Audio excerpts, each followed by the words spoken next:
Vous êtes avec moi? Vous êtes tous avec moi? Alors, restez parce qu'ensemble, on va changer le monde. Vous vous souvenez qu'on avait évoqué Sid Sadikim dans toutes les brachot? On avait parlé de Sim Shalom, Birkat Kohanim, Birkat Abanim, on a dit qu'il y en a 6. Je vais vous dévoiler encore un scoop. En fait, ils ne sont pas 6, ils sont un petit peu plus. On y va graduellement. Combien ils sont en tout? Eh bien, ils sont 8, ou peut-être même 9, ou 10. On va les expliquer un par un. Les 6 premiers, on les a déjà évoqués et expliqués. On a dit Adam, Noach, Avram, l'aube du monde, la création du monde, les premiers. Les 3 derniers, Yosef, Moshe, David. Où est-ce qu'on apprend qu'ils sont ensemble, ces 3-là? Où est-ce qu'on tire cette information? D'où on la tire? On la tire de Midrat Shabbat. Lorsqu'à Midrat Shabbat, après la Mida, nous disons Tzidkatra. Il y a 3 Tzidkatra là-bas. Les sages nous expliquent chacun de ces Tzidkatra, de ces versets qui commencent par ces mots de Tzidkatra qui correspondent au Tziduk Adin, Dieu a donné, Dieu a repris. Eh bien, ça correspond au départ de ce monde de 3 justes qui s'appellent Yosef, Moshe, David. C'est eux qu'on évoque dans ces 3 versets qu'on dit après la Mida dans Midrat Shabbat. Et on a expliqué, ils sont le pendant des 3 premiers.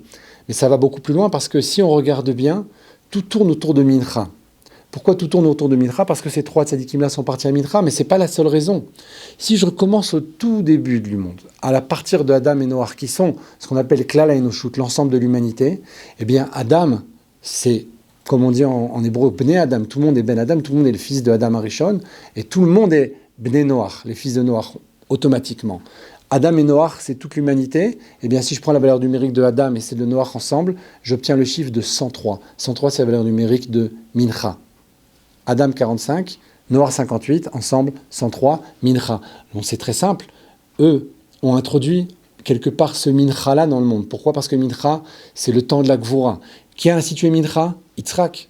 Yitzhak, c'est la Gvura. Le nom qui correspond à Yitzhak, c'est Elohim. La prière de Mincha, c'est Yitzhak. C'est Yitzhak, la Souar Bassad. Il est sorti pour prier dans le champ. Lorsque Rivka est arrivée, elle l'a vu, et ils ont prié ensemble, tous les deux.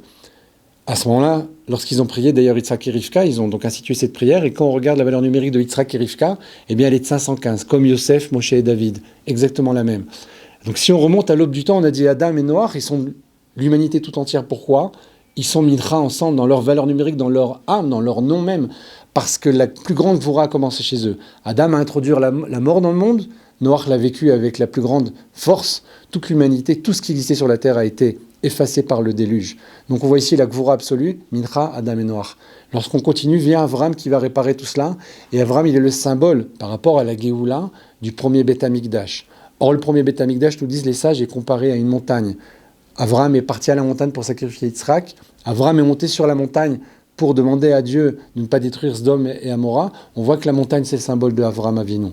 Le Har, la montagne en hébreu, a une valeur numérique de 205. Si on rajoute ce qu'on appelle le mot lui-même, parce qu'Avram, c'est le Chesed, et puis parce qu'Avram, il est le lien, le point entre les 2 premiers qui sont l'humanité tout entière, et tous ceux qui vont venir, qui sont le Am Israël, le peuple juif, et bien lorsque je rajoute ce point-là, qui est Avram, qui est le lien, qui est la charnière entre tous ces hommes-là, eh bien j'obtiens 206.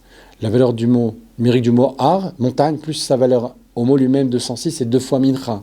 Lorsque je continue, on a dit Yitzhak est sorti dans le champ pour prier. Le mot Sadé en hébreu a une valeur numérique de 309. C'est 3 fois Mincha.